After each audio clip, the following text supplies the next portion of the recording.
gotten great value from the B2B SaaS focused content library, from my circle group, a small number of peers that meet every month, and from the workshops that Alex organizes with top people.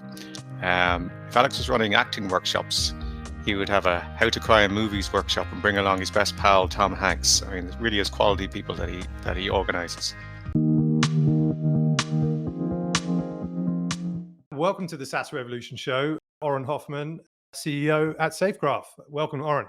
Thanks. I'm really happy to be here. Yeah, great to have you on the podcast. Where are you tuning in from, dialing in from today? San Francisco, last person standing. Has everyone really left then? Everybody in Miami or Utah? Yeah, exactly. There's no traffic anymore. You could buy a house for $3. It's great. Yeah.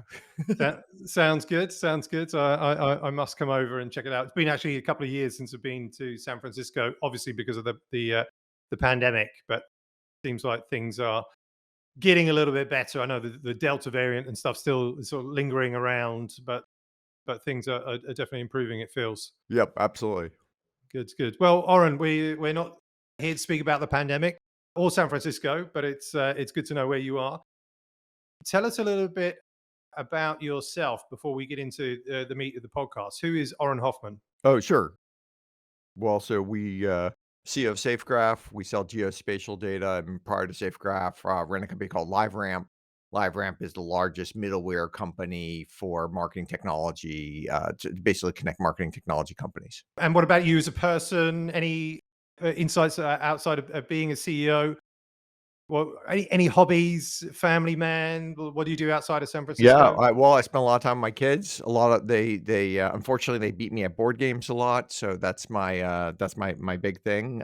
I spend probably too much time on Twitter. And then, like you, run a podcast called World of DAAS, DAAS, for Data as a Service, where we kind of dive into data businesses. It seems among the SaaS founders and CEOs that I interview that Twitter seems to be the social channel where they're most active, and this is the case with you? Certainly, it's the case with me. I'm a big fan of Twitter. I know Twitter has its detractors, but I'm a big proponent of Twitter. They're high. I have high NPS. Yeah, good. There's definitely a good, strong SaaS community on there. What about TikTok? I'm not yet on TikTok, Not yet? but you never know. Maybe by the time this podcast comes out, you're going to see some dance videos from me. Yeah. I'm on TikTok, but I haven't quite figured out like what to do or what the TikTok strategy is yet. But I'm learning. You get a little SaaS dance going or something. I think so. There's a lot of pointing up on the screens. There's a lot of business content on there, but there's a certain style of it. But that's for another day. And so it's good to know a little bit more about you, and you're the co-founder of SafeGraph. Correct. Yep. And where did you meet your co-founder? Oh, well, we had worked together at LiveRamp before. At LiveRamp. Okay, good Yeah. stuff. That definitely helps. Yeah. And so why did you found SafeGraph? Well, the big reason is we're worried that as data fuels more and more innovation, we were worried that data is behind a lot of closed doors, and it's often gated away. And in many cases, you could make a case that just 12 companies control most of the world's data. And that's a world where you're just going to see a lot less innovation because it's hard to access the data. And then you also where like most of the rents to that innovation will accrue to those 12 companies. And that's not a world anyone wants to live in, including the people that work at those 12 companies. They don't want that world either. And so we really want to build a true data business, data as a service business, where anyone can get access to data. Just like today, anybody can get access to compute. All you need is a credit card and a bit of technical knowledge to get access to compute. It should be the same thing for data. And then, data is very, very big, and we're a tiny startup, so you can't do everything. So we're specifically focused on data about physical places. And if you think of data, there's probably 4 types of data that most 95% of data is really about 4 categories. It's either about people, places, that's where SafeGraph is, organizations like companies, or about products, right? So 95% of data is about one of those 4 things. Sometimes they're crossed with each other, or often they're crossed with time or with price, et cetera. But we're clearly in the data about places bucket. And so you come up with the idea, and so you and your co-founder, want to move on from LiveRamp to SafeGraph is the new project.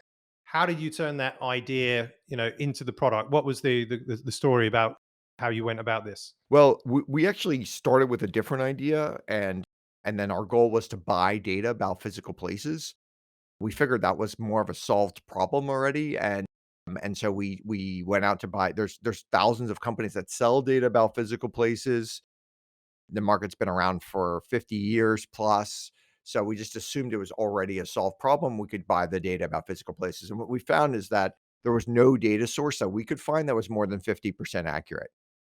And we realized that's because all pretty much all these companies were selling to one of two audiences. They were either selling into marketing, and if you're 50% accurate in marketing, that's actually amazing. Like, it's just so much better than throwing darts, and it's going to perform really well. Or they were selling to like individuals, like an individual broker, a person, and then that person can disambiguate the data themselves easily. We wanted to buy it as like a data science and machine learning use case, in which case you're going to like build models off that data. And then if you have errors in the data, the errors compound really, really fast. And so in a kind of data science use case, you need data to be at least in the 90% accurate, and in many cases in the high 90s and sometimes over 99% accurate to actually work really well. And so we thought there was this new burgeoning use case of working with data science teams. And so we kind of pivoted our original idea to focus on data about physical places, but at like a high accuracy piece of data. And who are your customers? Who's the ICP? Who's buying the product? So almost 100% of our customers are data science teams, but they live in almost any industry you can think of, from banking to logistics to telco to retail to to government like transportation departments to whole bunch of other types of a whole bunch of different types of use cases. But generally, they're either data science teams or machine learning teams. They're taking our data as an ingredient, and data is just an ingredient. And then they're building some sort of model off of it. So we like to say we're selling this super high quality butter to pastry chefs. And then they're taking our butter plus many, many other important ingredients. And then they're making these like delicious croissants. But as you know, like, just because you buy high quality butter does not mean you're going to get a delicious croissant at the end of it. It's an important part of that, but there's still the ingenuity of the actual innovator that goes into whether that croissant becomes really delicious or not. Often at the early stage, when a SaaS company or data company, identifies its ICP, and then they target maybe a specific market, like other SaaS companies, right? Yep. But here you say anybody, any data scientist, is a customer at any company. So is that both a challenge and an opportunity, because you're really kind of your market is huge, but Yeah, then that's like, how right. do you It's how, it's how it's do you both it's both a feature and a bug. yeah So the feature is there's a huge market. We could sell to many, many different industries that are out there.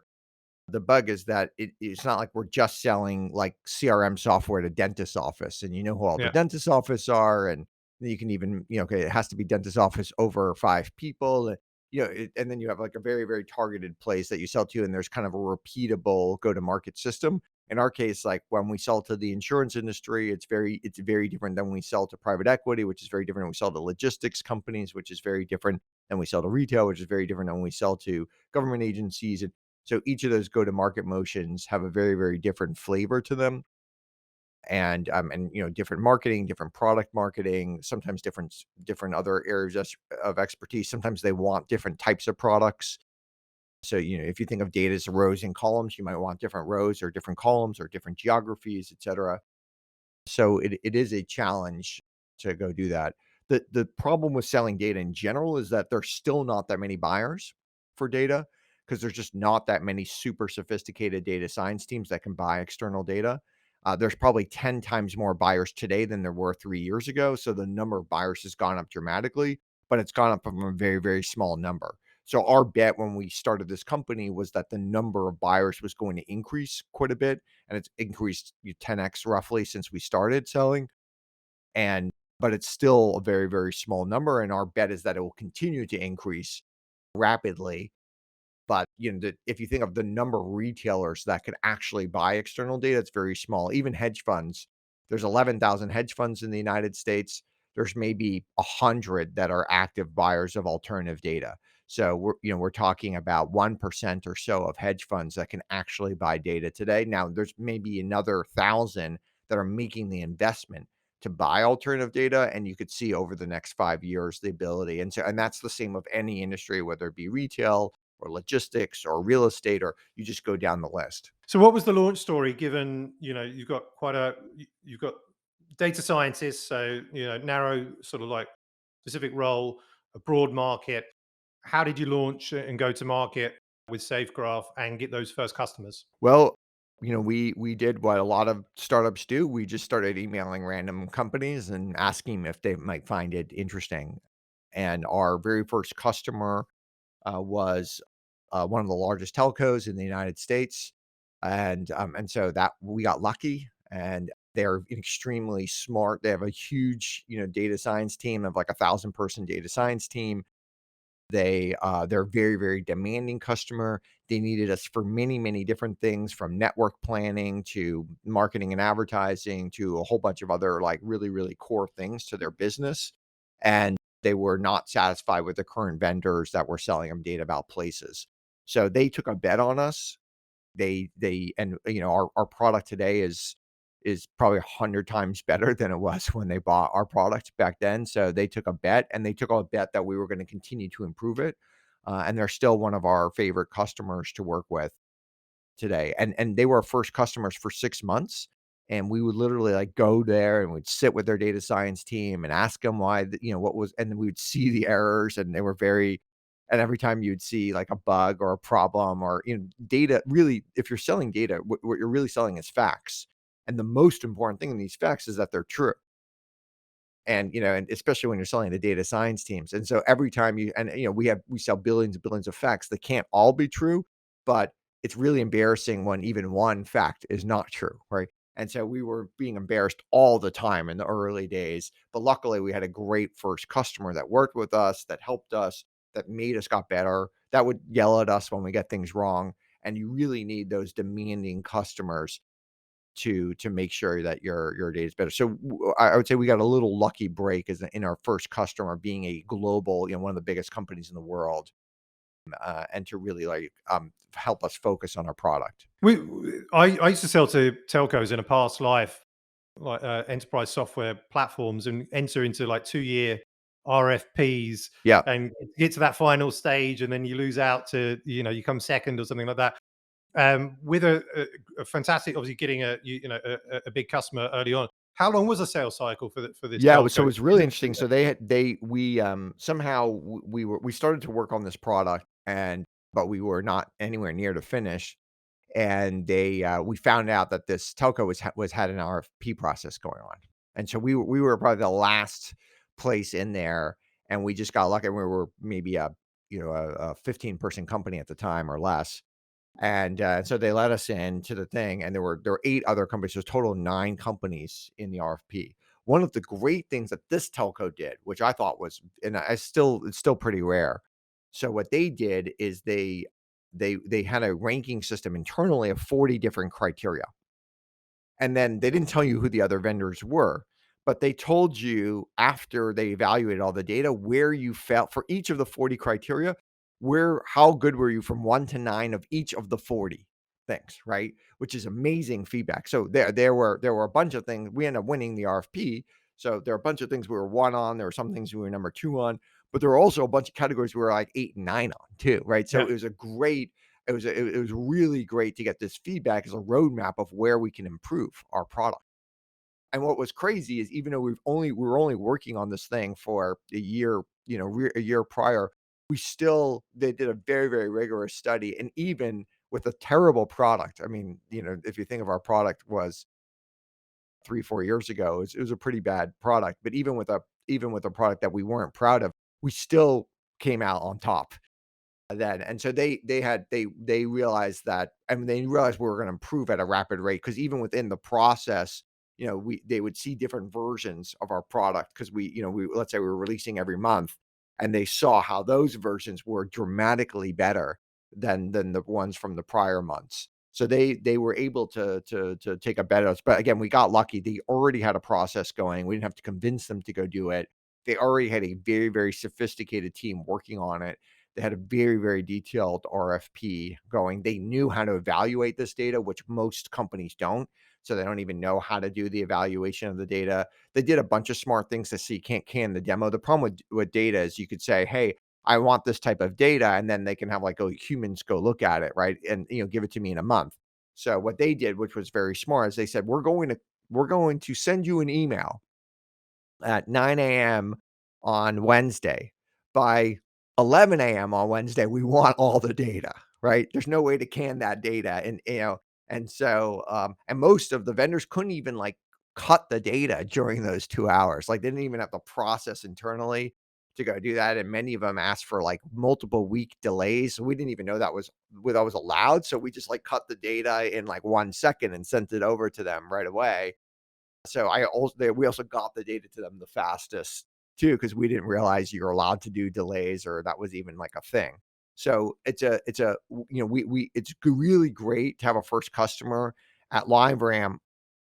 We did our first retail customer was Walmart, and Walmart is an extremely demanding customer. And they would like call us and scream at us, and they would, and they made our product so much better because they really, really cared and they really wanted us to succeed.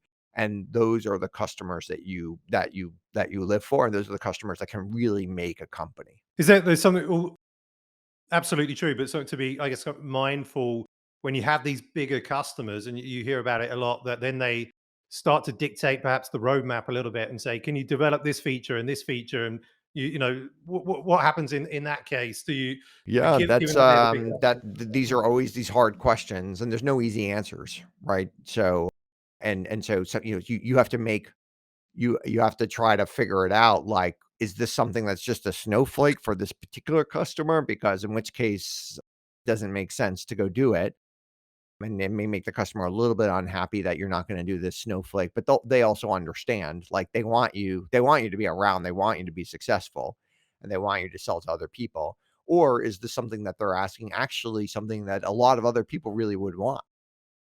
And it is something on the roadmap. And even though maybe we were thinking of doing this particular thing 2 years from now, and they want it like 2 months from now, maybe it actually does make sense to reorient the roadmap, because so many, now that you get into it, you realize actually so many other customers might want something similar. Now, when you only have one customer, it's hard to do that. So you do have to be out there talking to the market.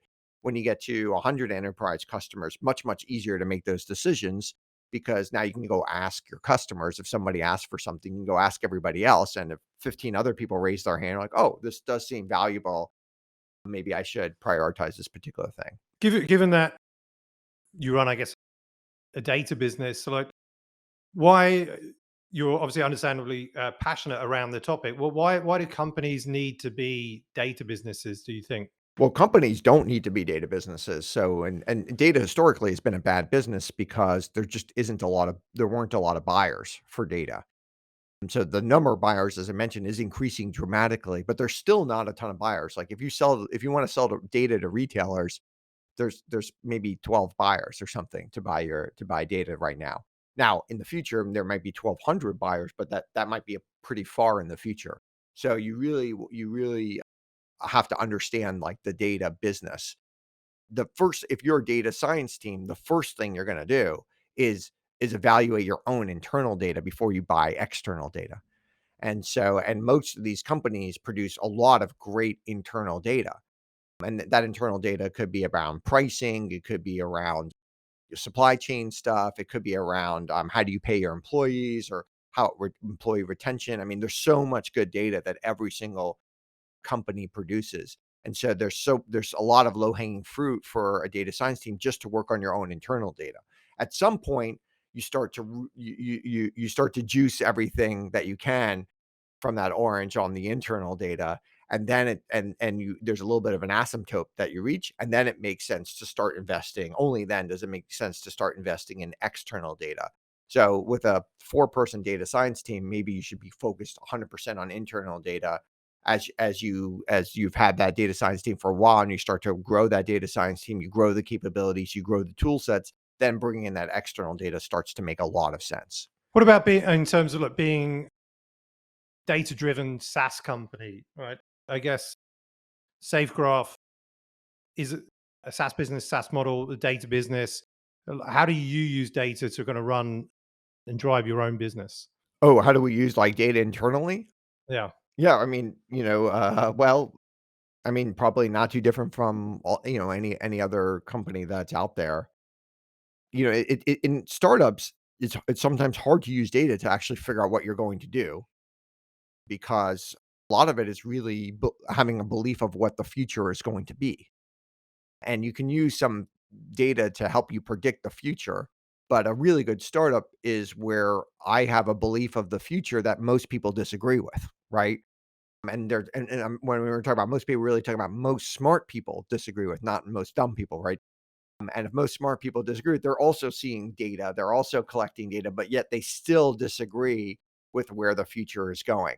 And they may even disagree with where the past has gone. So those are sometimes the best startups where everyone even disagrees on what happened in the past and the present. And then of course they're definitely going to disagree with what happens in the future. So there's a bit of data analysis that goes into any startup, but there's also some sort of insight that you need to have that most of the other market doesn't have about where the future is going. Founders compensation is something that you've written about, and is often not written about that much. So why don't you share a little bit about your opinions on this? Sure. One of the things that's happened for founders, especially for founder CEOs, is usually once they're at the company, let's say for 5 years, maybe that a 5-year vest up front, then they become a lot. They may have some other grants that they start to get, but they usually are compensated at a level which is way lower than if they got replaced by an external CEO. And usually not just like 80% of the level of our external CEO, but usually somewhere in the neighborhood of like 20-25% of external CEO. So we're talking like an external CEO would be 4 to 5 times the price of like the founder CEO. And so the question is, does that make sense for a company? And you can make a case that the founder CEO should not be compensated 100% an external CEO, but maybe they should be at 80% or 70%. And so I think really the question is, what percent should they be of this external CEO? And it's a hard thing it's a very hard thing for people to get their head around because of course this founder CEO has a lot of stock in the company.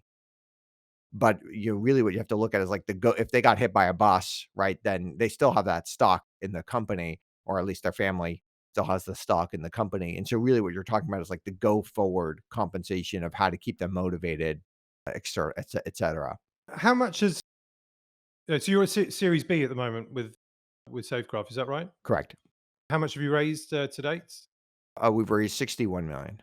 61 million. Very nice. And with regards to that, in terms of those that are listening that have raised sort of capital, can you share, sort of insights and startups and founders, perhaps what the best way is to allocate capital and your thoughts around that for those that are listening?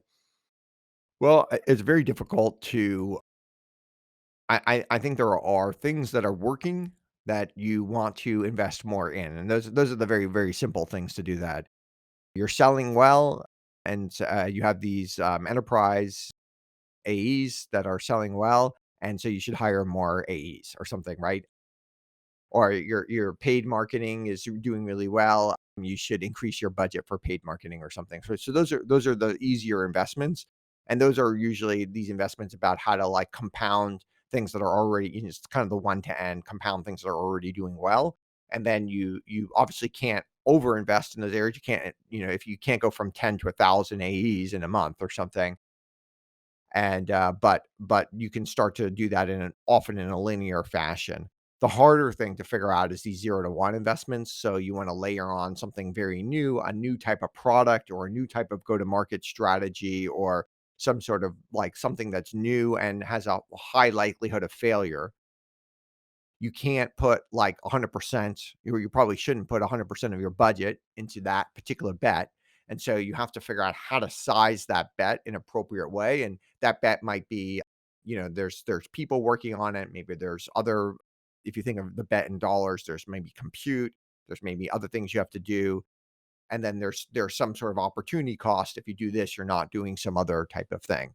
And so getting more rigorous about how you decide where to place your bets and how you should size those bets is something that is a very, very difficult thing. There's no easy answer.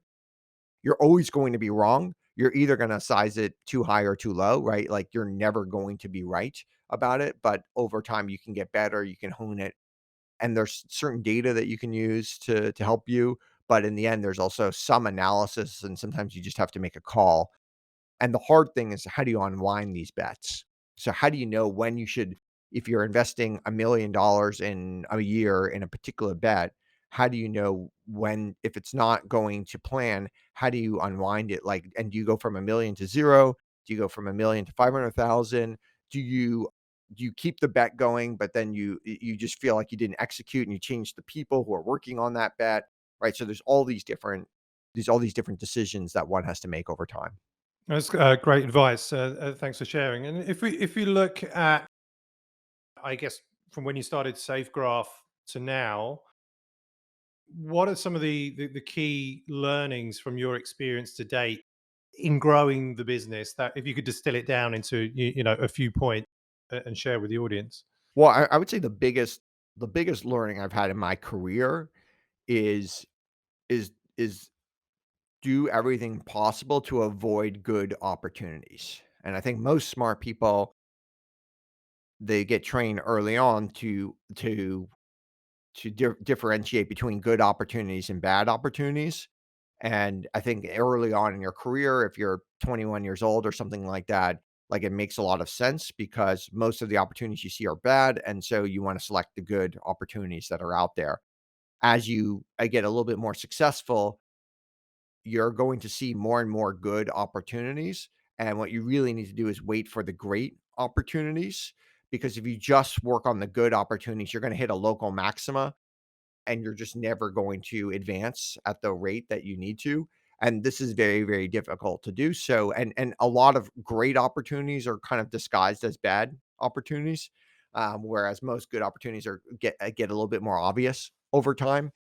So you really need to, this is true for whether it's companies, whether it's entrepreneurs, whether it's just like any individual who's out there. Like the more you advance in your career, the more you should be focused on great opportunities. Great advice there for listeners.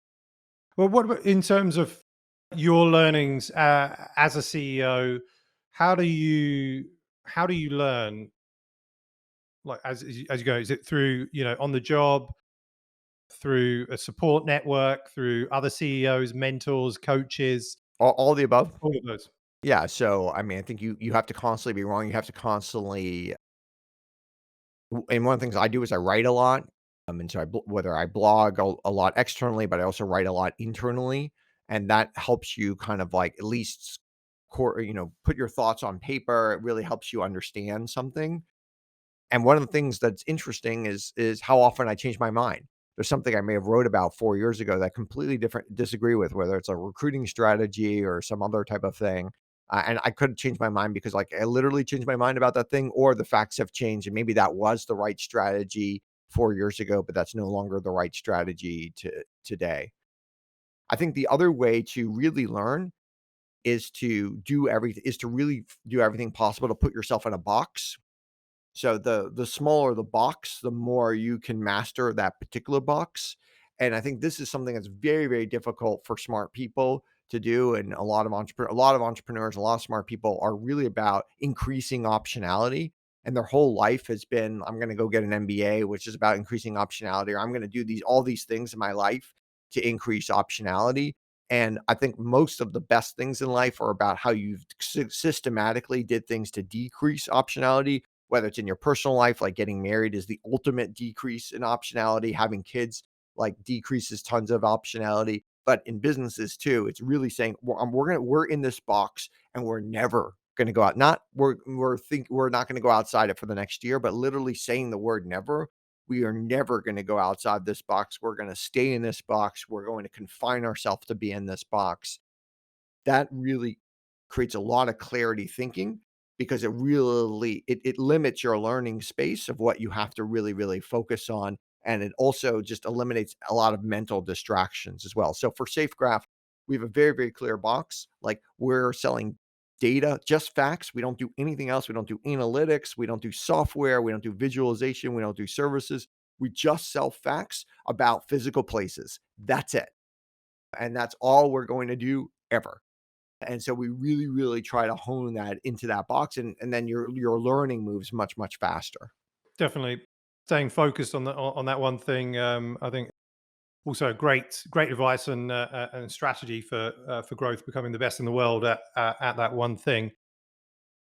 Speaking of which, one thing is a book that I read in the past, pretty good business book. But what's your favorite business book, if you have one? I think the best business book that I've ever read is 0 to 1 by Peter Thiel. And it is so well written. It's easy to understand. You can read it very, very, very quickly. It's got profound insights into business and strategy and also life. It's really interesting that it was written by someone who isn't a business book author or anything. And this is the only, it's just kind of a book he wrote on the side, but it's just incredibly easy to read and incredibly profound. Yeah, one I should probably go back to. I think I probably read it when it first came out, which was however many years ago, but probably time to dust off the cover and read Yeah, again. yeah, I certainly encourage everyone who joins SafeGraph to read that book. And most people actually have already read it by the time they come.